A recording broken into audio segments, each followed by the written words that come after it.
So welcome to this module 1 continuation with the previous. So now we are going to discuss about the pulverizing mills. So the various types of mills are used for pulverizing the coal.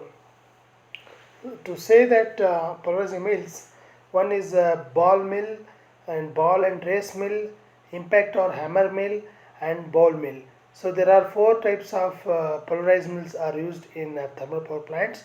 So let us discuss now one by one. So now we are going to discuss about ball mill. What is meant by ball mill and how it is going to be functioning? So it consists of large cylinder partly will filled with the various sized steel balls, that is around 2.5 centimeter to 5 centimeter diameter, and the coal, the 6 is fed into this cylinder and mixes with these balls, and this cylinder is rotated at 130 meter per minute peripheral velocity, and it is a pulverization takes place as a result of action between the balls and the coal. The mill consists of coal feeder, pulverizer, and classifier and exhauster. These feeders supply coal to the classifier and then it is passed through the pulverizer with the help of screw conveyor. A mixture of tempering air and hot air from the air preheater is introduced in the pulverized as shown in the figure. These streams are air picks up pulverized coal and pass through the classifier. So oversize of this particle, what happen? The air thrown out of this air stream in the classifier and then material is going to be passed to the burner through the exhaust fan. Okay. See this. The output of the mill is controlled by the dampers located in the exhaust fan inlet duct, and the damp is vary the flow of air through the mill and thereby controlling the rate of the fuel removed from the mill. The dampers are operated by the boiler's automatic combustion control, and the feeder output is regulated by the coal level at the cylinder. When the coal level in the cylinder contains sufficient height to seal off the lower channel, then the differential control operates the stop the coal feed. So the ball mill is capable of pulverizing 10 tons of coal per hour containing 4% moisture, requires 28 tons of steel balls and consumes 20 to 25 kilowatt per hour. Energy per ton of the coal is going to be produced.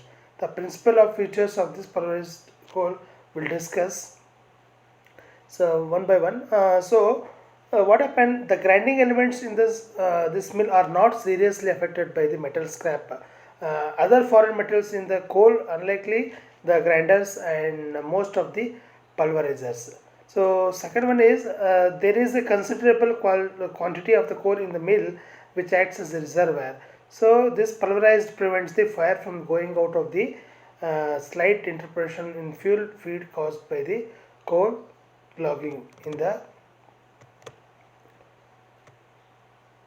above figures. And third one is this milk can be used successfully for a wide range of fuels including anthracite and bituminous coal which are difficult to pulverize. The system is simple in operation, low in initial cost, but operating cost is high. So this is about the ball mill, and let us discuss about next one, the ball and race mill. So ball and race mill, also known as contact mill, so which consists of two elements which have rolling action with respect to the with respect to each other. So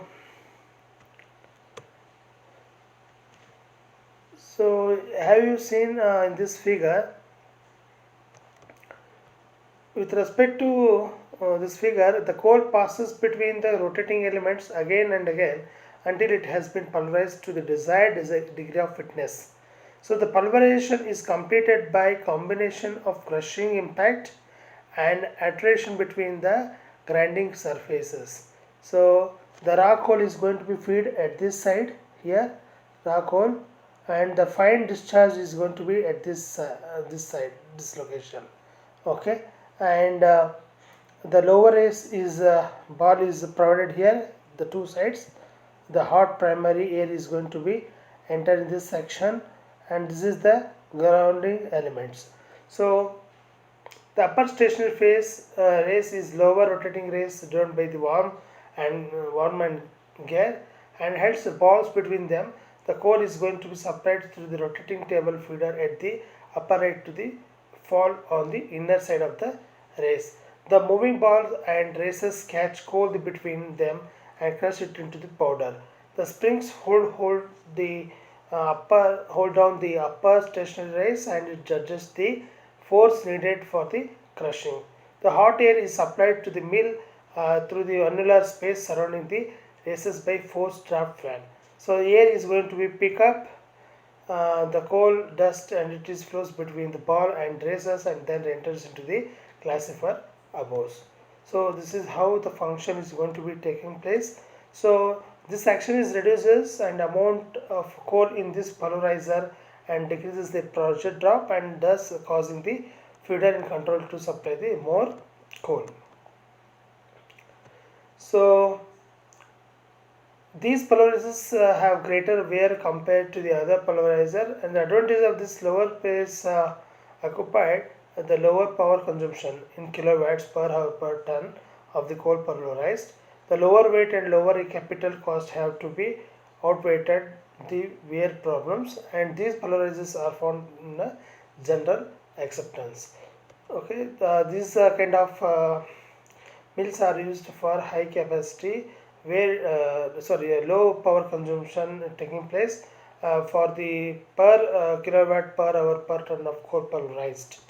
Okay, then we will discuss about next one is bowl mill.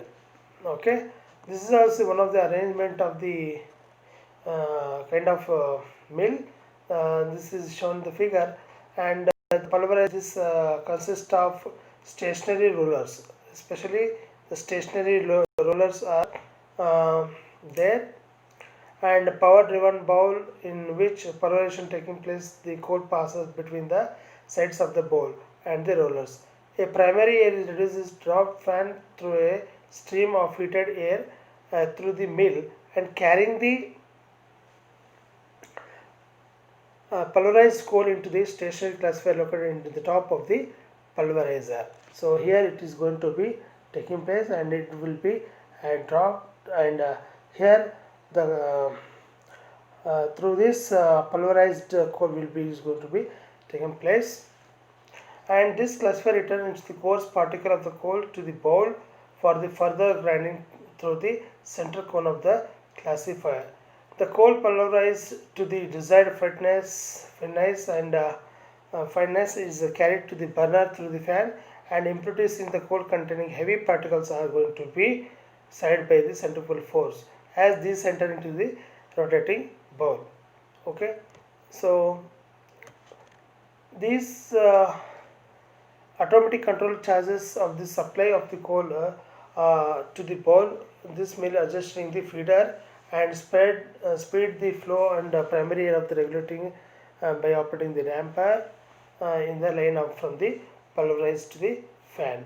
So this is about the bowl mill. So next one is how to handle the coal in industry. We'll discuss in the next slide.